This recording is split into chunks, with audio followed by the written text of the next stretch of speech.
విఘ్నేశ్వర షణ్ముఖ పార్వతీ సమేత పరమేశ్వరాయ నమః. Ramadevi astro and వాస్తు ఛానల్ని వీక్షిస్తున్న ప్రేక్షకులకు శ్రీ క్రోధినామ సంవత్సర ఉగాది శుభాకాంక్షలు. క్రోధినామ సంవత్సరంలో గ్రహ సంచారం ఇలా ఉంది. మనం చెప్పుకునేవి సంవత్సర ఫలితాలు కనుక పెద్ద గ్రహాలైన గురువు, శని, రాహు, కేతువుల స్థితి, యుతి, గతుల ఆధారంగా సంవత్సర ఫలితాలు ఉంటాయి. గురువు మేషరాశిలో సంచారం చేస్తూ మే 1వ తేదీన వృషభ రాశిలోకి ప్రవేశిస్తాడు.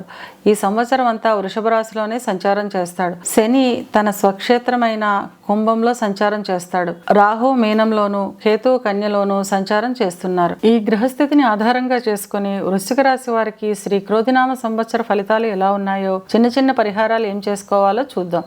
విశాఖ 4వ పాదము, అనురాధ 1, 2, 3, 4 పాదాలు, జ్యేష్ఠ 1, 2, 3, 4 పాదాలు కలిపి వృశ్చిక రాశిలో ఉంటాయి. వృశ్చిక రాశికి అధిపతి కుజుడు. ఈ సంవత్సరం వృశ్చిక రాశి వారికి ఆదాయం 8, వ్యయం 14, రాజ్యపూజ్యం 4, అవమానం 5. ఈ సంవత్సరం వృశ్చిక రాశి వారికి మిశ్రమ ఫలితాలు ఉంటాయి. నూతన వస్త్ర ఆభరణ ప్రాప్తి ఉంటుంది. బంగారాన్ని అధికంగా కొనుగోలు చేస్తారు. నూతనంగా పరిచయమైన వ్యక్తుల వల్ల మీకు సంఘంలో మర్యాద, గౌరవం పెరుగుతుంది.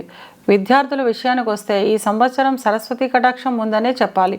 కోరుకున్న విద్యలో స్వీట్లు లభించడం, తద్వారా మనసును విద్యపై కేంద్రీకరించడం వల్ల మంచి ఫలితాలను సాధిస్తారు. విదేశాలకు వెళ్ళే విద్యార్థులకు ఈ సంవత్సరం చిన్న చిన్న ఆటంకాలు ఏర్పడతాయి.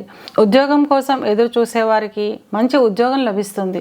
ప్రభుత్వ ఉద్యోగం చేసేవారికి పదోన్నతులు ఉంటాయి. ప్రైవేట్ ఉద్యోగస్తులకు దూర ప్రాంతాలకు బదిలీ అవ్వడం లేదా విదేశావకాశాలు రావడం వంటి ఫలితాలు ఉంటాయి. ఇక వ్యాపారస్తుల విషయానికి వస్తే వ్యాపారంలో విశేషమైన లాభాలు ఉంటాయి. వ్యాపార విషయంలో చేసే నూతన ప్రయత్నాలు అనుకూలిస్తాయి. తద్వారా ధన ఆదాయం విపరీతంగా పెరుగుతుంది.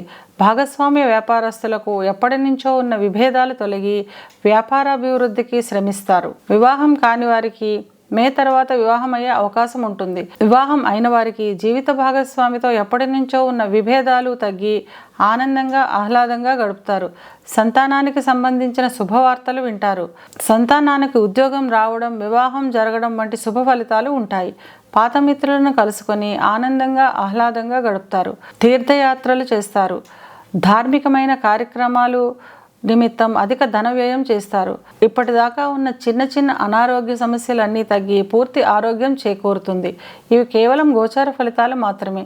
గోచార ఫలితాలు పూర్తిగా జన్మజాతక చక్రంపై ఆధారపడి పనిచేస్తాయి కనుక తమ జన్మజాతక చక్రాన్ని విశ్లేషణ చేసుకోవాలి అనుకున్న వారు కింది నెంబర్కు వాట్సాప్ చేసి కన్సల్టేషన్ తీసుకోండి. వృశ్చిక రాశి వారు అనుకూలతను పెంచుకోవడానికి, ప్రతికూలతను తగ్గించుకోవడానికి శనివారం వెంకటేశ్వర స్వామి ఆలయాన్ని దర్శించడం వల్ల అంతా మంచి జరుగుతుంది.